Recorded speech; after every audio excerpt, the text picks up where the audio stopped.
Bonjour à tous et bienvenue dans La Grande Polémique, votre émission qui a décidé de s'attaquer aux sujets brûlants et aux thèmes à polémique. L'affaire agrobusiness suscite tous les intérêts et défraie la chronique. On parle d'elle partout. Mais qu'est-ce qui a présidé à l'échec d'un projet importantissime en lequel les gens avaient nourri autant d'espoir? Quels sont les tenants et les aboutissants de la situation actuelle? Quels sont les recours plausibles et quelles sont les pistes de solutions dégagées tant par le gouvernement et à quoi doivent s'attendre les souscripteurs qui sont aux environs de 40 000 voire 50 000 personnes? Doit-on encore croire à l'agrobusiness en Côte d'Ivoire? Voici le sujet sur lequel nous allons débattre tout à l'heure. Et pour ce faire, nous avons invité un expert financier et un chef d'entreprise hors pair qui va nous permettre de mieux comprendre la question et de faire un éclairage inédit sur le sujet. Il va permettre à toutes ces personnes qui se posent des questions de savoir effectivement à quoi elles doivent s'attendre si elles sont des souscripteurs au projet ou si elles suivent tout simplement le sujet. Et nous sommes actuellement avec M. Nyanzou Lionel Christian. C'est de lui qu'il s'agit, l'expert qui va détailler et qui va passer au peigne fin ce sujet. Vous suivez actuellement La Grande Polémique et elle commence pas plus tard que maintenant.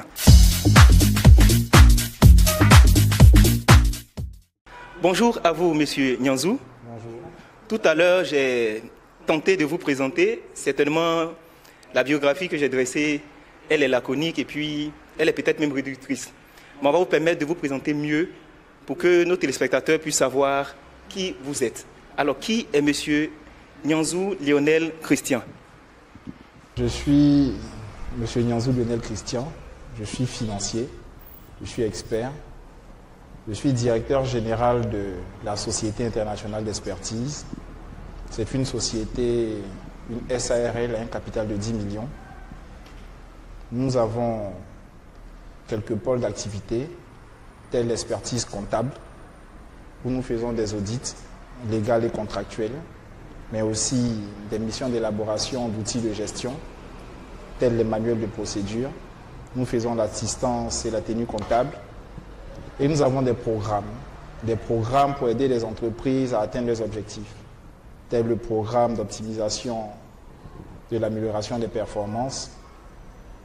Et aussi, nous faisons de l'expertise commerciale. Au niveau de l'expertise commerciale, nous avons un programme qui s'appelle Optimisation commerciale d'entreprise, OCE, où nous donnons la latitude aux entreprises d'augmenter les chiffres d'affaires. Ça se fait par 3 études. Une première étude, qui est une étude de l'entreprise elle-même, un diagnostic, force, faiblesse, menace, opportunité. La seconde étude est relative au consommateur, une étude du consommateur. Et la troisième étude est relative à la concurrence, le positionnement de l'entreprise vis-à-vis des autres entreprises. Donc voilà à peu près comment nous travaillons et nous avançons ainsi pour pouvoir aider les entreprises à atteindre les différents objectifs. Alors, c'est vraiment euphorisant de vous voir parler avec tant d'aisance. On constate que vous maîtrisez bien votre sujet. Merci déjà de nous recevoir dans votre espace. Merci pour cette sollicitude-là. Mais ce qui nous concerne aujourd'hui, dans le cadre de cette émission La Grande Polémique, c'est le sujet agro-business. L'agro-business, qu'est-ce que ça signifie? Parce qu'actuellement, c'est le sujet qui éclabousse l'actualité. Mais c'est quoi l'agro-business? Le terme agro-business est une notion très large. Il y a des essais de définition, mais le plus simple serait de dire que l'agrobusiness, c'est l'ensemble des affaires qui sont faites au niveau de l'agriculture. L'agriculture qui est le secteur primaire, une entreprise qui décide de faire des cultures, fait de l'agrobusiness. Une entreprise qui décide d'acheter une production agricole en vue de la revente fait de l'agrobusiness. Bien sûr, au niveau du secteur primaire, il y a beaucoup de marges. Donc, un grand nombre de métiers se sont créés. Une entreprise qui décide de vendre du phytosanitaire fait de l'agrobusiness. Donc, l'agrobusiness, comprenez simplement que c'est un grand domaine qui est relatif aux affaires qui sont faites au niveau de l'agriculture. Voilà. Alors, c'est bien de le dire, mais on sent que vous avez survolé c'est carrément une définition assez large du terme. On a constaté ici qu'il y a des structures qui s'arrogent le terme d'être structure agrobusiness, qui s'arrogent ce nominatif-là, et qui ont poussé certaines personnes à investir, soi-disant, dans les terrains ou dans le secteur de l'agrobusiness. C'est quoi le principe et c'est quoi le fonctionnement de ces structures? Et est-ce que c'est réel, cette histoire d'investir dans la terre et de pouvoir avoir un retour sur investissement à court ou à long terme? Bon, déjà, chaque entreprise est caractérisée par son objet social. Et c'est l'objet social qui définit le domaine dans lequel l'entreprise se situe. À partir du moment où une entreprise décide d'aborder un des champs que j'ai eu à citer, nommément, cette entreprise est dite d'agrobusiness. Mais effectivement, avec vous, nous avons vu le développement de certaines entreprises qui ont présenté le visage d'être des sociétés d'agrobusiness dans la mesure où elles faisaient pour le compte des tiers de la production agricole. Il s'agit donc de prestations agricoles ou d'expertise agricole. Ces prestations de création de production agricole rentrent effectivement dans le cadre de l'agrobusiness. D'accord. Au risque de vous interrompre, on va parler de façon triviale, parce qu'on se dit que le téléspectateur lambda n'est pas forcément en mesure de comprendre les thèmes assez techniques que vous utilisez, sans vouloir forcément réduire votre niveau de langage. Mais est-ce à dire que ces personnes-là, leur argent a servi à créer des champs et c'est à la récolte, c'est-à-dire au niveau des productions, qu'ils allaient être rémunérés? C'est ce qu'on appelle les RSI plus simplement, ou bien c'est autre chose? Il faut entendre. Il est important de signifier une chose. Il est important de signifier que les différentes entreprises ont eu à présenter leur méthode. Et cette méthode-là est dit modèle concernant les entreprises d'agrobusiness en Côte d'Ivoire. Et c'est sur ce modèle que nous avons des inquiétudes. Donc, selon vos thèmes, le modèle qu'ils ont proposé ne tiendrait pas la route ou aurait forcément des signaux qui montreraient que ça ne pourrait pas atteindre l'objectif fixé en début, n'est-ce pas? Le fait de pouvoir atteindre des objectifs, c'est une notion de capacité. Est-ce que le secteur d'activité peut permettre à une entreprise d'atteindre ses objectifs? Oui. Le secteur d'activité est suffisamment pourvoyeur. Mais la méthode utilisée, est-ce que cette méthode obéit aux différentes règles? À cette question, nous répondons simplement qu'elle est soumise à interprétation. On va sortir du politiquement correct. Je vous sens très à l'aise pour esquiver les questions, mais je vais être beaucoup plus direct avec vous. Est-ce à dire que les structures telles que monevia.com ou agrobusiness, on a vu des noms qui ont pilulé de partout, est-ce que le modèle que ces structures-là ont utilisé est un modèle qui est caduque, inadapté, incapable de produire des revenus, ou c'était un modèle qui était tenable, qui allait donner des résultats à long terme, effectivement? Je suis beaucoup plus à l'aise sur cette question, dans la mesure où il y a une question de forme et une question de fond. Concernant le fond, est-ce qu'effectivement, lorsqu'on met un montant, lorsqu'on fait un investissement au niveau de l'agriculture, on peut ressortir avec un retour sur investissement tel qu'ils ont eu à le signifier? La réponse est tout simple, oui. Nous avons vu des chiffres qui étaient quand même très élevés. Il y avait des structures qui parlaient de près de 600% de bénéfices sur les revenus investis.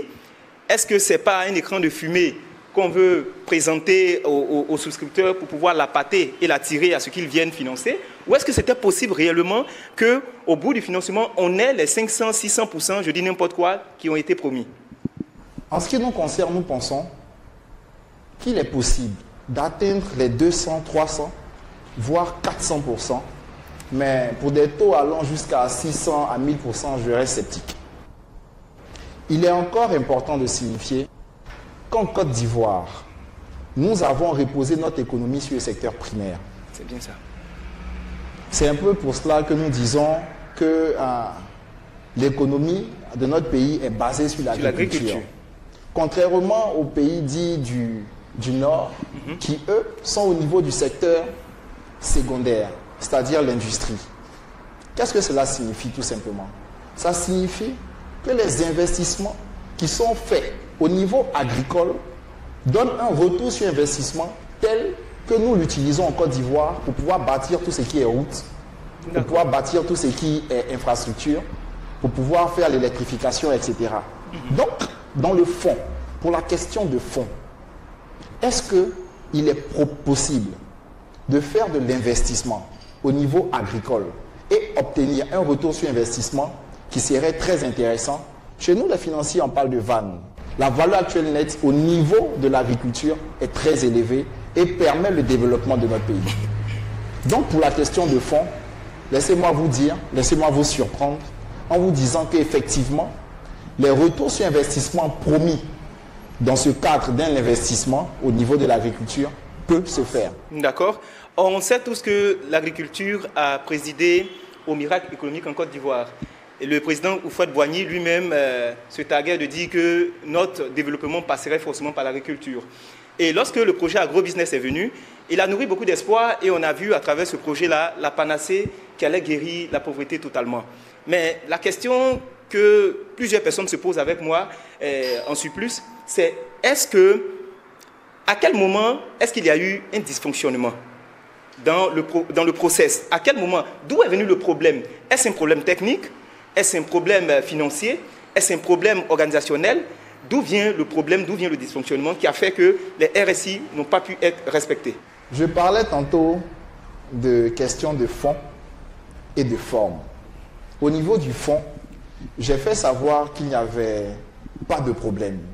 Mais le problème, c'est au niveau de la forme utilisée. Vous savez, M. Crépin, faire du commerce en Côte d'Ivoire, avoir une activité commerciale, une entreprise commerciale, est sujette à des règles. Il n'y a pas de règles, sinon il en a moins, pour pouvoir dépenser son argent. Mais pour pouvoir obtenir de l'argent, il faudrait suivre des règles. La première des choses, c'est de se faire identifier, faire identifier la personnalité juridique qui décide d'obtenir cet argent. Donc, avoir un registre de commerce, un numéro de compte contribuable, montrer, définir son objet social, avoir un siège social, etc. Ensuite, il y a le règlement des différents impôts qui sont plutôt déclaratifs. C'est un ensemble de règles qui permettent que les activités puissent se faire effectivement. Donc, en ce qui concerne la forme, pour les différentes sociétés dites d'agrobusiness, nous avons constaté anomalies. De quel ordre sont ces anomalies-là? De plusieurs ordres. D'accord. D'abord, les ressources financières qui sont déposées au niveau des entreprises ne sont pas données en contrepartie d'une facture.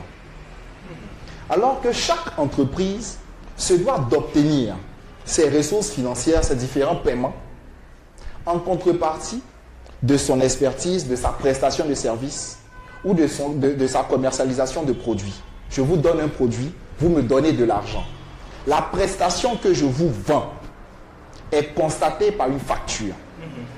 À partir du moment où il y a facture, en Côte d'Ivoire, ce sont des factures normalisées. À partir du moment où il y a facture, il est dit que vous avez accepté la prestation et vous avez payé cette prestation-là avec l'argent que vous nous donnez. Les ressources donc obtenues sont les ressources de la société. Cependant, lorsqu'on parle de souscription, c'est de l'argent qui est déposé au niveau de ces entreprises et cet argent-là est utilisé pour le compte du tiers qui dépose l'argent. Bon, excusez-moi de vous interrompre. Vous expliquez bien, vous développez, on vous sent à l'aise concernant le sujet, mais les téléspectateurs, excusez-moi, veulent des réponses qui sont claires. Les dysfonctionnements sont venus d'où? Tout à l'heure, vous êtes en train d'expliquer, c'est certainement la forme qui n'a pas été respectée, mais de façon directe, ciblée, et expliquez-nous à quel niveau est-ce que la machine a pris la mauvaise graine ou bien la machine s'est enrhumée tandis que le fonctionnement était en place? Voilà ce que je suis en train de dire. Pour faire court, à partir du moment où la personne qui vient avec son argent souscrire en déposant son argent, il y a erreur parce que la souscription n'est pas une action de commerce. C'est-à-dire l'argent continue à appartenir au souscripteur. L'entreprise donc utilise l'argent de l'autre pour pouvoir louer des terres, pour pouvoir faire la maintenance des plantations, obtenir la production agricole et ensuite vendre pour le tiers avant de se payer. Et cette action est une action qui n'obéit pas aux règles, qui n'obéit pas à la loi au niveau de l'UEMOA. C'est uniquement les banques et les établissements financiers qui se doivent de recevoir l'argent d'un tiers pour que elles, c'est-à-dire la banque et l'établissement financier, puissent mener des actions en vue de rapporter de l'argent. Alors là, je suis ébahi par cette réaction que vous venez de donner, parce que c'était effectivement les promesses qui ont été faites. Les structures agrobusiness ont dit que lorsque on investissait ou on faisait un dépôt, immédiatement c'était sûr d'avoir retour sur investissement. Donc, si j'essaie d'interpréter en mes termes ce que vous venez d'expliquer, ce sont des promesses intenables et irréalisables que ces structures agrobusiness ont eu à faire aux cibles pour pouvoir les appâter et les emmener à souscrire. Est-ce réellement ce qui s'est passé? Je ne m'inscris pas dans votre analyse. J'étais en train de dire que le fond des différentes promesses faites est basé sur des choses réelles. D'accord. Mais dans la manière, dans la forme, dans les procédures et la stratégie appliquée, effectivement, il y a des manquements. Il y a des couacs, c'est ça. Ces manquements-là ont des incidences. Tout à fait. La première incidence, justement, c'est le fait qu'on marche sur la plate-bande des banques et des établissements financiers. Voilà. On permet aux entreprises d'obtenir de l'argent des tiers, mais dans des cadres drastiques.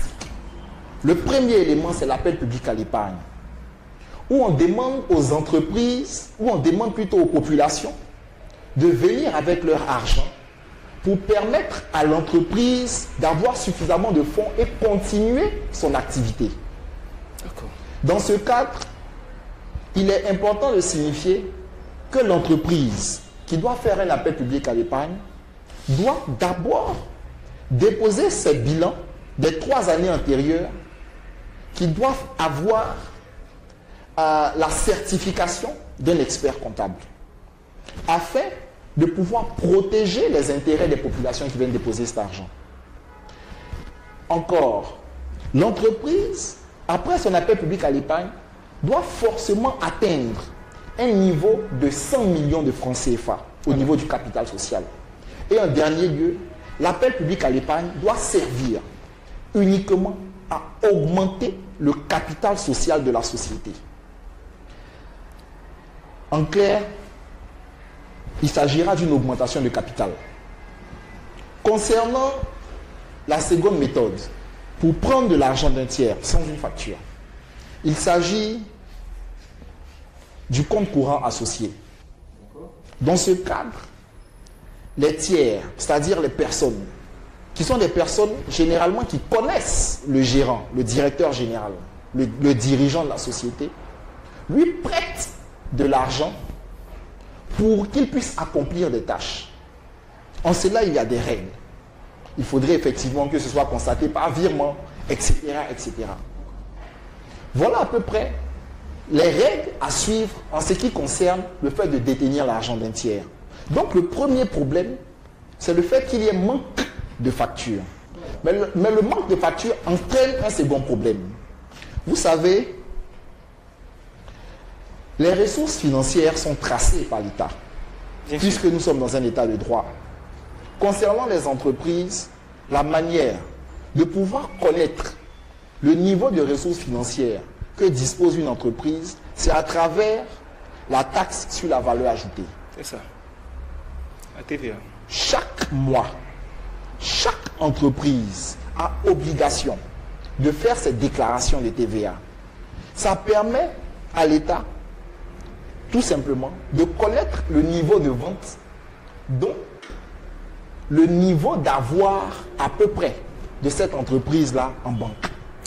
Dans ce cadre, on ne peut pas se réveiller un matin et dire telle société a 50 milliards dans sa banque sans que ce soit déjà su par la traçabilité. Alors, chers téléspectateurs, vous l'aurez compris, nous sommes avec un expert financier. Alors, l'émission ressemble presque à un cours en finance. Mais votre réaction, M. Nyanzou, me permet de rebondir. Parce que l'actualité du feuilleton à rebondissement de l'agrobusiness est à une étape qu'on appelle l'enrôlement. L'État de Côte d'Ivoire a décidé de geler tous les comptes des structures agrobusiness et a décidé d'enrôler ces différentes personnes-là qui sont des souscripteurs afin de voir dans quelle mesure elles pouvaient rembourser déjà leurs investissements sur la base des fonds gelés. Nous allons ensemble suivre tout à l'heure un élément vidéo dans lequel l'enrôlement le premier jour a connu des difficultés parce que des personnes ont tenté d'interrompre cet enrôlement parce qu'elles étaient en train de protester. Et la police a dû s'employer avec gaz lacrymogène à l'appui. On suit cet élément et nous allons prendre tout à l'heure votre réaction.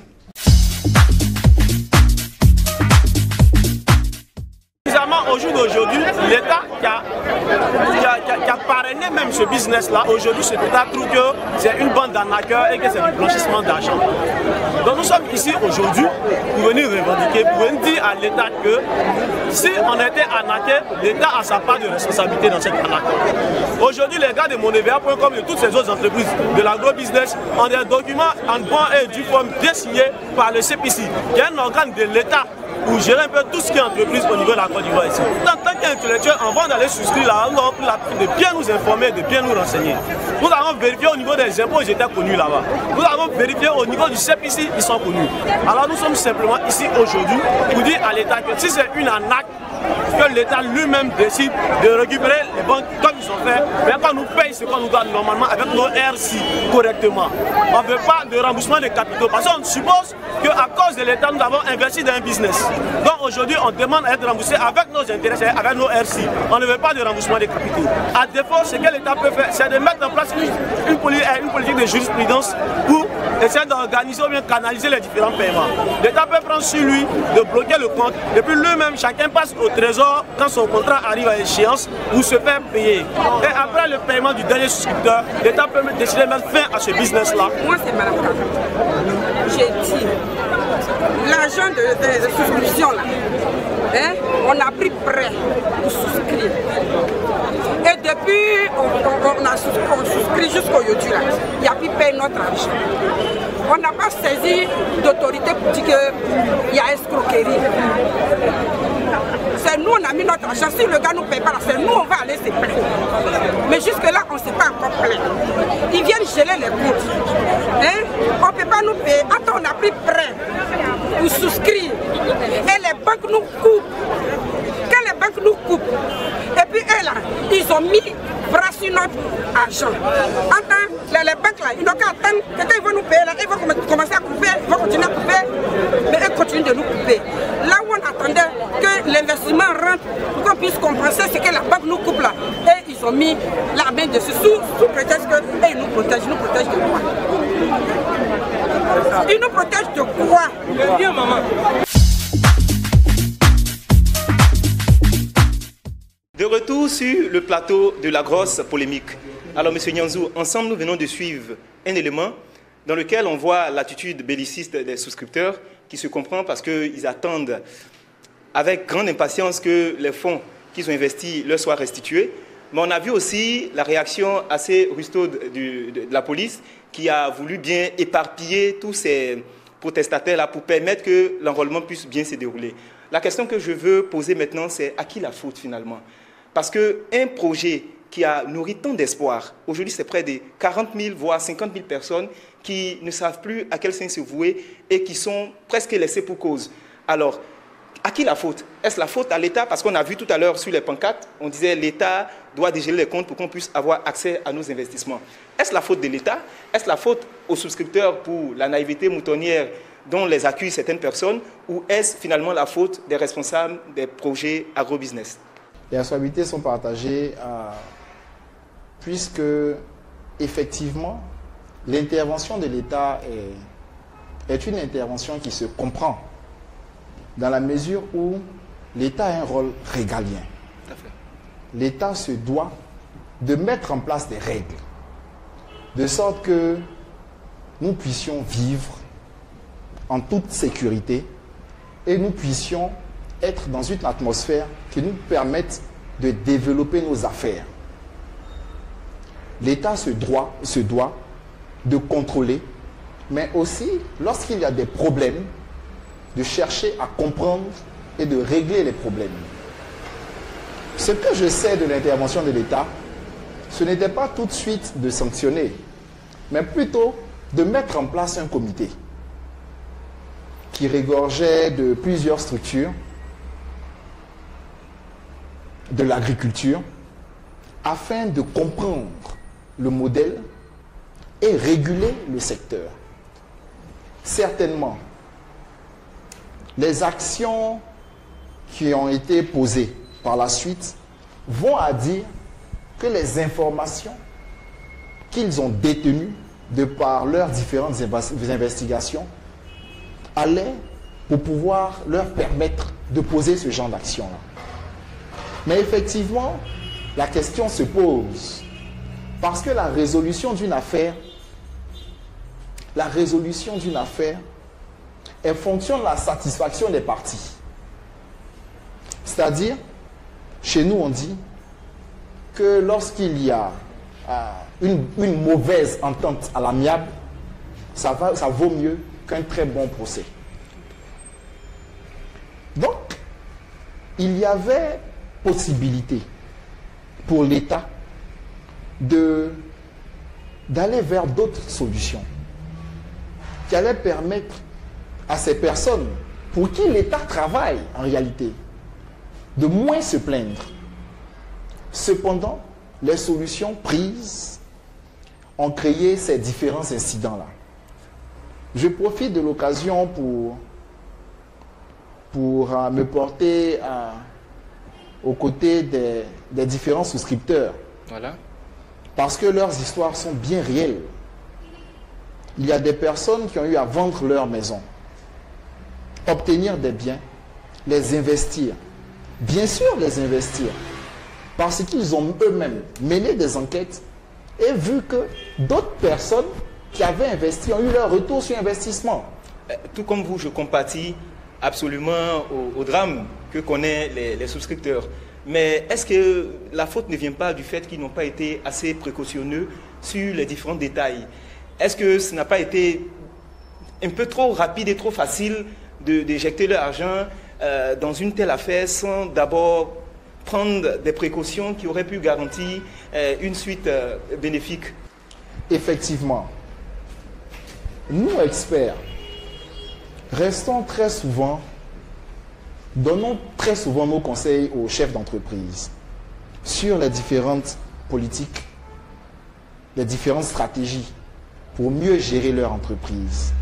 Moins souvent, nous nous attaquons aux différents problèmes sociaux pour interpeller les populations sur tel ou tel mécanisme. Effectivement, ce n'est pas à nous de le faire, mais à la population aussi de venir vers nous.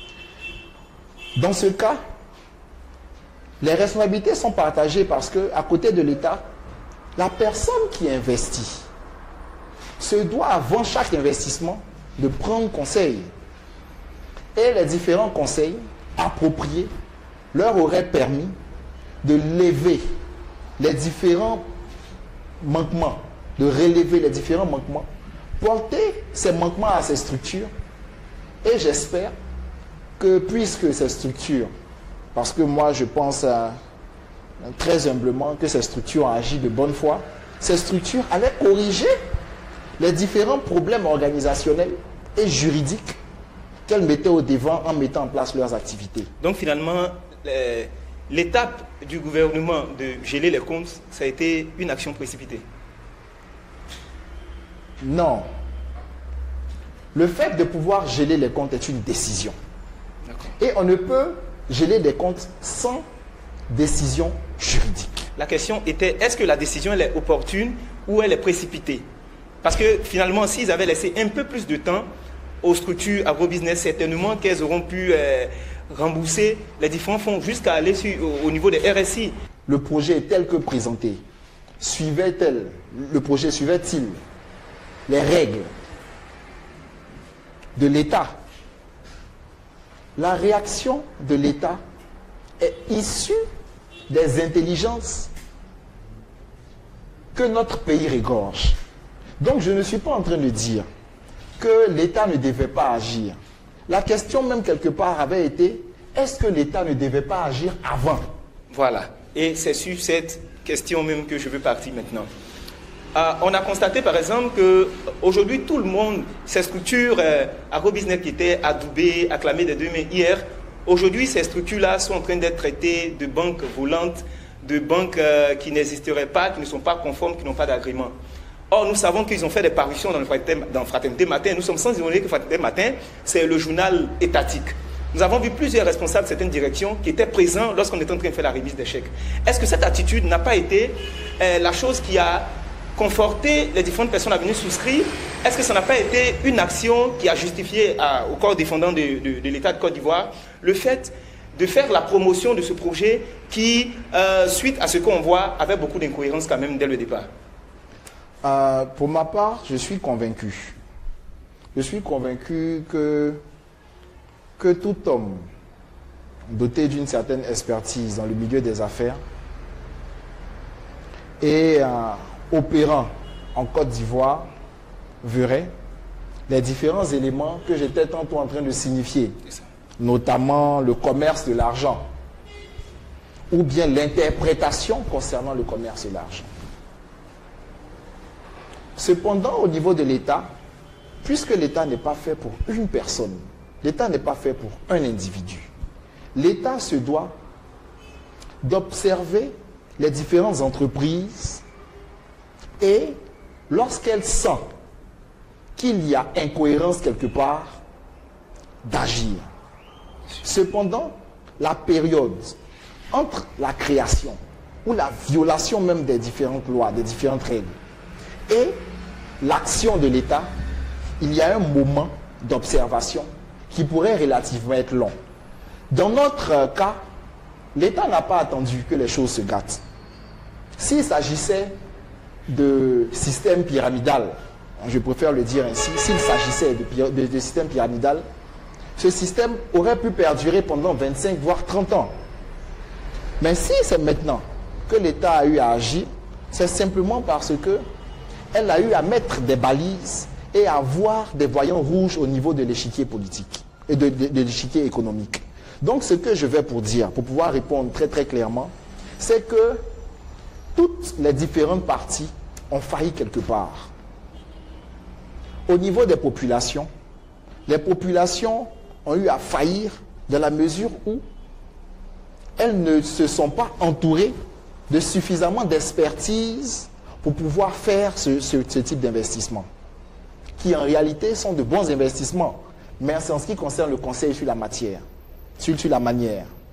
En ce qui concerne les entreprises elles-mêmes, elles ont eu à faillir si, je pense qu'elles sont encore en procès, mais dans le cas où les différentes choses que j'ai eu à dire se corroborent être vraies, elles ont eu à faillir parce qu'elles auraient pu présenter un modèle beaucoup plus juste et rester dans le fond en réalisant leur objet social.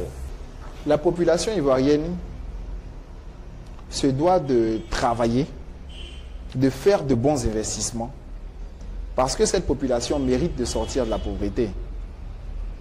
Pour ceux qui sont à ce niveau de vie. Et je ne crois pas que l'État ait besoin de poser des actions pour maintenir les populations dans la misère. Il y a beaucoup d'exemples de secteurs d'activité où les populations, où les personnes ont eu à émerger. Il y a beaucoup de noms de personnes qui ont des histoires authentiques qui ont eu à émerger. Mais pour revenir à la question, je préfère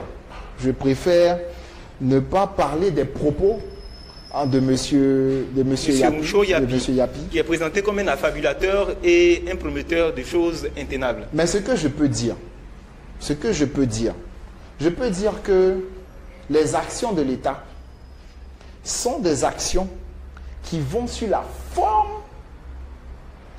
du modèle économique qui a été présenté de manière impersonnelle. Cependant, il est à encourager le fait que les populations, par les différents moyens légaux, cherchent à profiter de l'agriculture. Au niveau de l'agriculture, il y a des ressources énormes. Et sachez que la demande appelle l'offre. Certainement,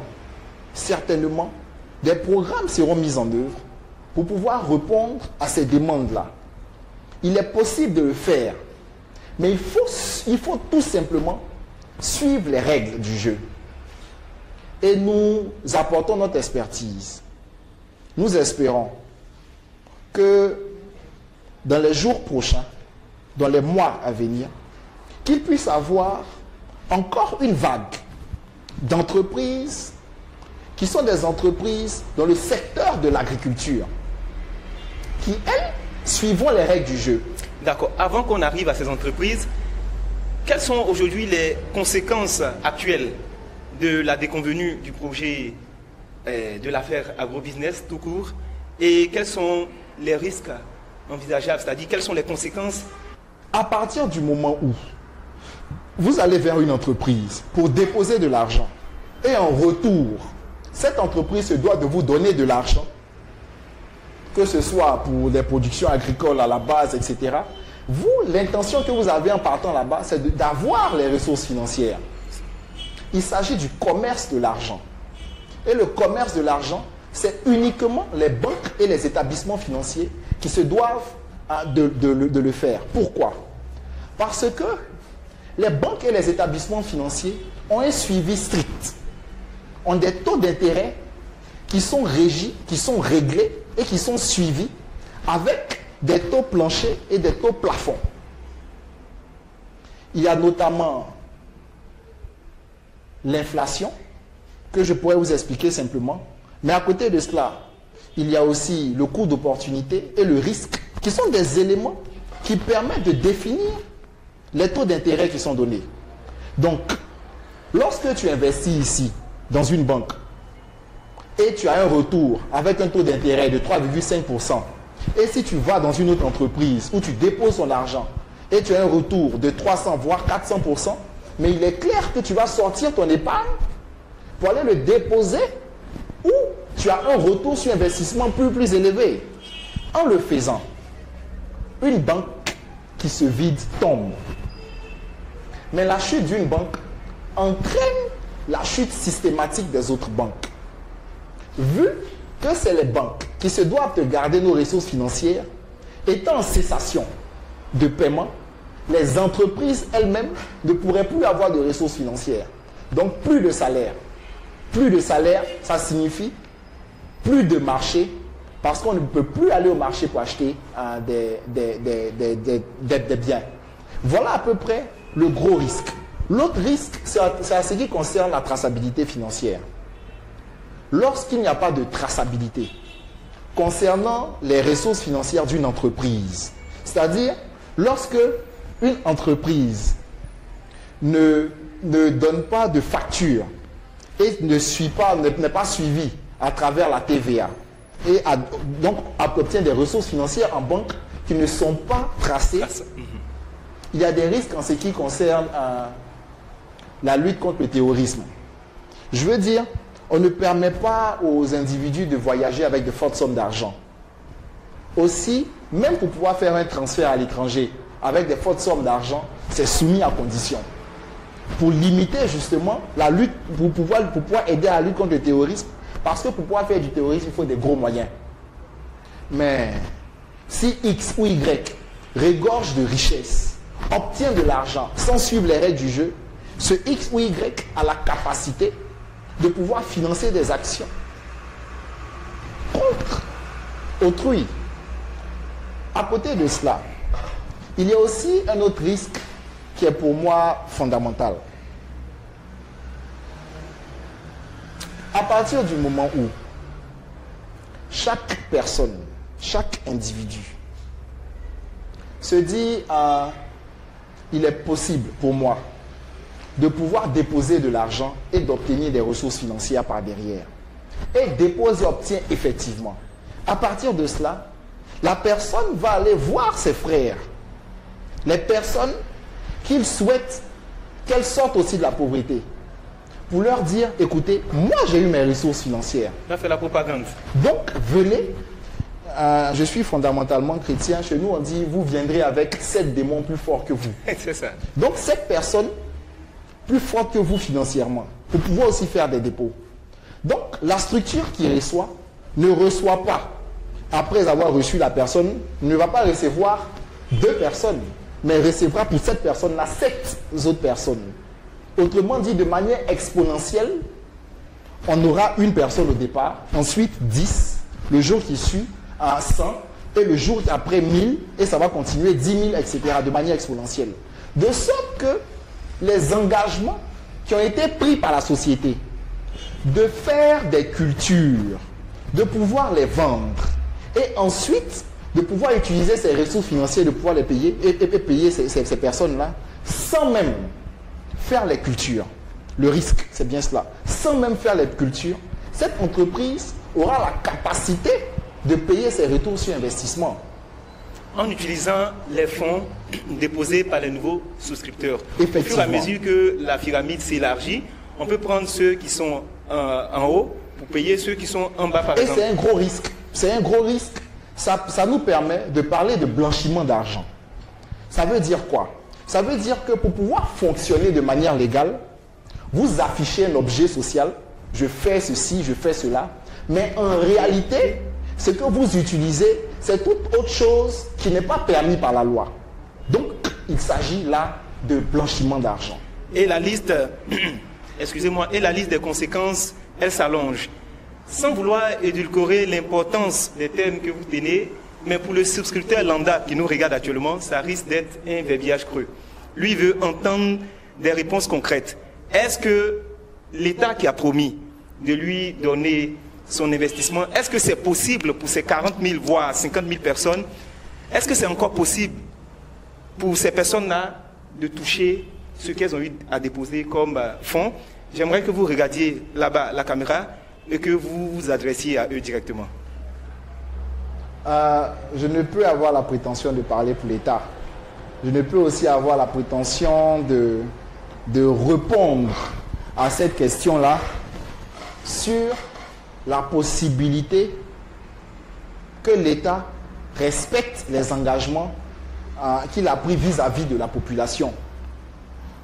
Je n'ai pas ce niveau-là. Ce que je pourrais dire, c'est qu'il est important de signifier qu'il y avait plusieurs méthodes. Je préfère dire qu'il y a plusieurs méthodes en ce qui concerne la résolution d'un conflit.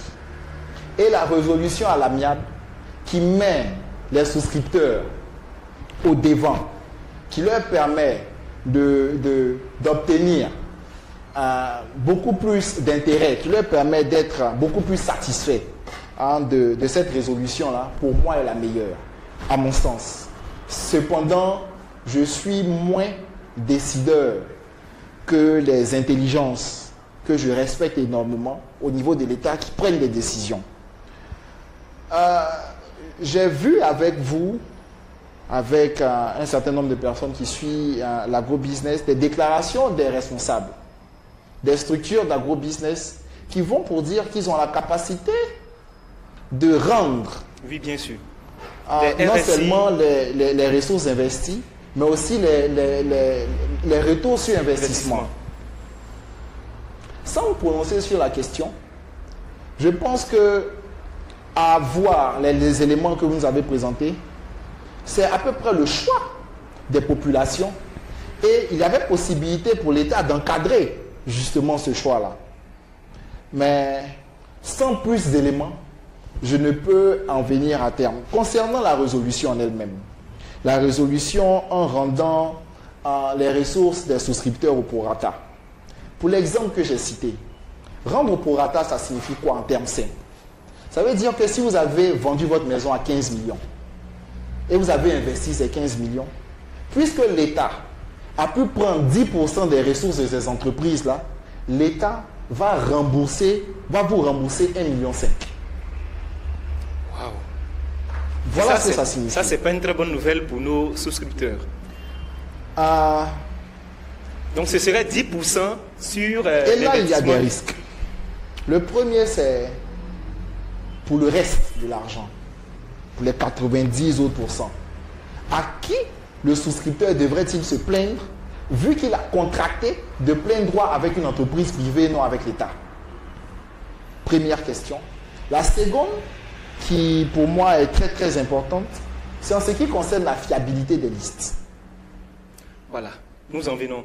Parce que y a des chiffres qui sont carrément abracadabra.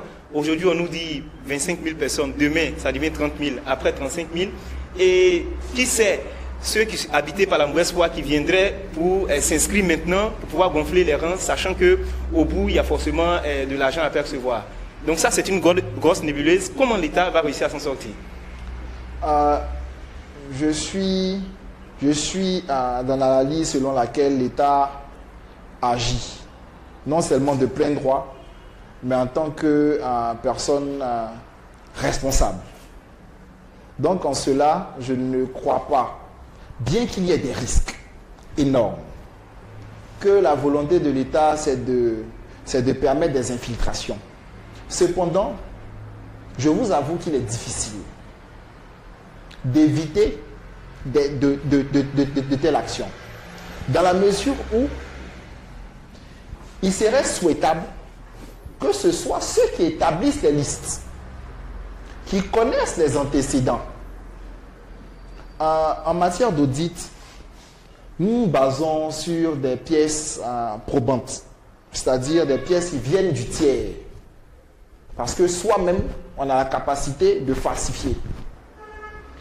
Et lorsqu'on vient faire des saisies, où on trouve des bases de données, qui ont été mises en place par les entreprises elles-mêmes, ce n'est qu'un début de preuve. Il serait plus intéressant que ces entreprises-là même, qui ont au moins l'expertise au niveau administratif et commercial, de faire venir des personnes, de les enregistrer et de tracer à travers des procédures, parce que les remboursements se faisaient normalement, de tracer à travers des procédures les différents montants à devoir, mais de les associer à cette action-là, afin que le remboursement, les personnes, c'est-à-dire le qui, les listes, soient fiables. Vous aurez constaté avec nous, chers téléspectateurs, que c'est un thème que nous ne pouvons pas épuiser sur ce plateau. Chez vous à la maison, vous pourrez continuer le débat entre vous, mais à notre niveau, on a tenté, un tant soit peu, de répondre à certaines questions qui restaient sans réponse à votre niveau. Le débat est tellement passionnant qu'on n'a même pas vu le temps passer et l'émission tire allègrement à sa fin. Plusieurs personnes en Côte d'Ivoire refusent d'entendre parler d'agrobusiness et refusent même d'entendre parler de marketing des réseaux. Alors, moi j'aimerais vous poser cette dernière question avant de conclure. Est-ce que nous devons enterrer l'agrobusiness? Est-ce qu'il doit être vu comme quelque chose qui ne doit plus être employé ni pratiqué ici en Côte d'Ivoire? Laissez-moi vous répondre tout nettement. Il est impossible à la Côte d'Ivoire de continuer son développement sans les affaires qui sont faites au niveau de l'agriculture. Au niveau de l'agriculture, faire de l'agrobusiness, c'est avoir sa plantation en vue de la revendre. Faire de l'agrobusiness, c'est exporter de la production agricole. Faire de l'agrobusiness, c'est permettre à des personnes qui ont des plantations de pouvoir les vendre. Tout à fait, mais est-ce que ce modèle de business-là doit disparaître? On ne doit plus en parler. En ce qui concerne le modèle, en ce qui concerne la volonté des populations de faire des investissements, sinon de s'inscrire au niveau de l'agriculture, en ayant des prestations qui leur permettent d'obtenir des ressources. Bien sûr, il y a des moyens. Il y a des moyens pour pouvoir le faire en suivant les règles. Donc nous croyons que vu la forte demande, parce que les populations sont là, la population aujourd'hui est scindée effectivement en deux parties. Des personnes qui ont investi et regrettent amèrement vu qu'elles sont en train de subir ces choses-là, et des personnes qui voulaient investir, qui sont freinées dans leur élan. Mais c'est tout un grand marché, c'est toute une grande demande existante. Nous pensons qu'il est possible de proposer aux populations des programmes permettant à ces populations-là de donner des ressources financières et au finish de cette chaîne de valeur, de pouvoir en obtenir. Si vous le permettez, je pourrais l'expliquer tout simplement. Vous savez, pour ne pas que ce soit vous pouvez l'expliquer, mais ce sera votre mot de fin aussi par la même occasion. Ok, donc je vais parler directement aux populations. Je pense qu'il est important que vous sachiez une chose. Arrêtez de pleurer. Il est possible que vous n'ayez pas complètement tort et que vous puissiez, à travers vos ressources, élever votre niveau de vie. Seulement, vous devez vous entourer d'expertise. Pour que cette affaire puisse marcher, il y a plusieurs modèles qui restent légaux. Ce que j'ai à vous proposer, par exemple, c'est que vous devriez travailler avec deux structures. La première structure est une structure de prestation de services qui, elle, vous propose une production agricole. Mais c'est sa prestation qui vous permet d'acheter des produits sur pied à terme. Ça pourrait être 5 tonnes de tomates, ça pourrait être 3,5 tonnes de concombres, etc. Et en même temps que vous contractez avec ces structures-là, pour que dans un délai bien donné, elles puissent vous donner ces ressources, vous pouvez contracter avec une seconde structure qui, elles, achèteront vos produits à terme en vue de les revendre. Ça va faire que pour la production agricole, vous serez en train de donner un montant, mais au niveau de la revente, vu que la production agricole coûte effectivement cher, vous puissiez obtenir au niveau de la vente 3 fois, voire le montant que vous avez investi. Voilà des modèles qui marchent. Et vu votre forte demande, nous sommes convaincus que des entreprises et des programmes qui seront fiables vont venir à vous. En tout cas, je l'espère. Et c'est le mot de fin de notre invité, le financier expert. Ça a été très enrichissant comme échange et c'est la grosse polémique qui en sort totalement gagnante. Vous pouvez continuer à nous suivre sur les www.coviditv.net et sur nos différents réseaux sociaux. Et c'est sûr, il faut garder espoir car sans rêve, il n'y a pas de vie. Merci de nous avoir suivis et à très bientôt.